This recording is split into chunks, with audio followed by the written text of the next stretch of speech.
What's up, guys? Today, of course, you're going to be seeing a breakdown and look at the Gewehr M.95 Sharpshooter bolt-action sniper in the Battlefield 1 beta. Of course, there is a different variant of it where it's not, I think it's the Rifleman version, where you can take the scope off and you can use iron sights instead. Statistically, it is identical. The only real difference, though, of course, is you don't have a scope. But I'm going to review the scope version of it today and break that down for you in this review. I'm going to be discussing optimum strategies when using this weapon, such as the ranges you should be using, whether there's a one-hit kill range, the strengths and weaknesses so you can best decide what range or even if you should use this weapon at all compared to the others.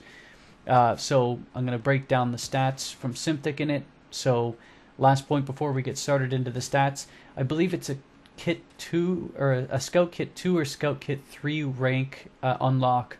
So you do have to get it sort of relatively late with the progress bug coming out.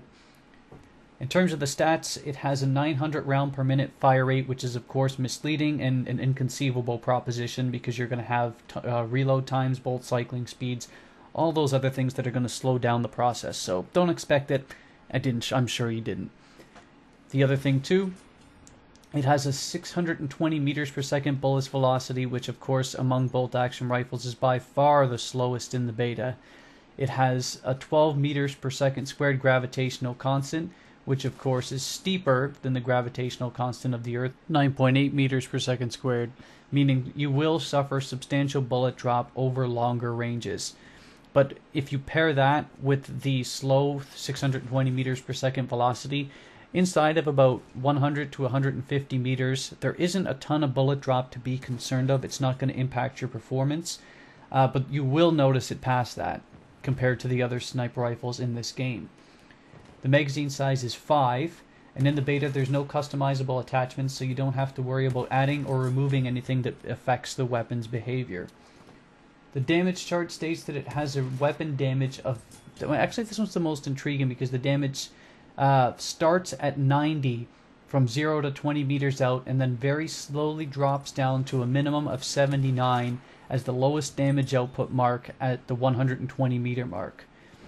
So, and again, to go to this, Simtic doesn't have a listed damage modifier section yet for body parts, so I'm just going by past Battlefield precedents, and again, this isn't official, but I imagine the headshot multiplier is 2 times, chest is probably around 1.5, and probably 1 for the legs or slightly lower.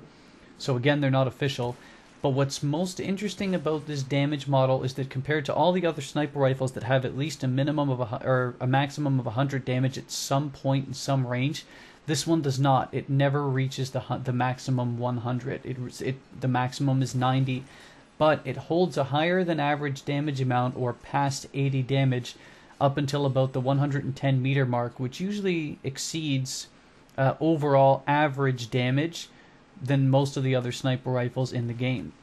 So in short, this is a weapon suited for close quarters engagements and medium range engagements if you're aiming for headshots only, but you're a good sniper, you're going to be doing that anyway.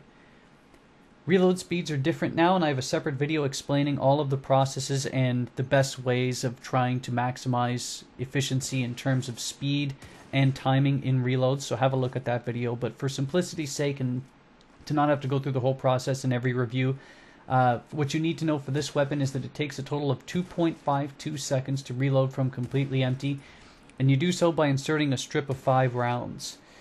If you reload single rounds instead of inserting a 5-round strip, you're looking at 0.7 to 2.2 seconds when adding 1 or 4 rounds, plus you're going to have to add an additional 1.3 seconds or 1.32 seconds for the pre and post reload animations.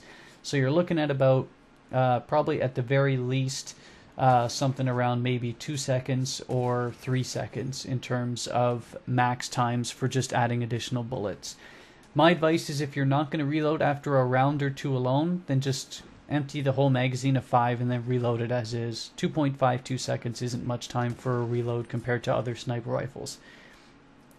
So what ranges and situations does this weapon excel, you might ask? As noted earlier, the weapon outputs its max damage of 90 right off the get-go between 0 and 20 meters, right in the enemy's face, and it trails down extremely slowly, retaining an 80 plus damage amount until about 100 to 110 meters away, which is quite significant. It's built for aggressive sniping with a quick bolt cycle, fast reload, and the listed damage model.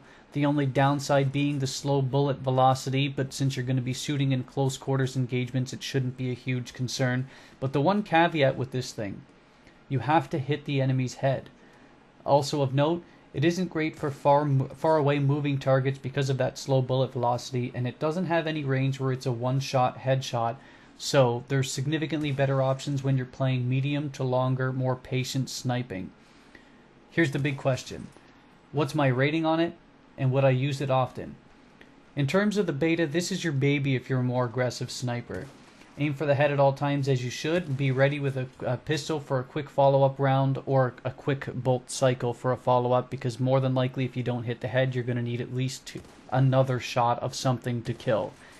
You can use other sniper rifles like the SMLE, but this one to me is more suited for just sheer speed of aggressive sniping with the quick bolt cycle and reload times in close range of 0 to 40 meters. I can't give this weapon anything more than an 8 to an 8.5 out of 10 though, because it's limited in its strengths with no option to one-hit kill without a headshot, and it's beat out by every other weapon sniping past 100 meters plus because of the slow bullet velocity. Add in the fact that there's no one-shot kill range at any point, that is the detriment. But if you can hit headshots inside of 75 to 100 meters, this rifle can be deadly good in the right hands, as I've hoped to illustrate in the highlights in the back. Enjoy it. Have a good one.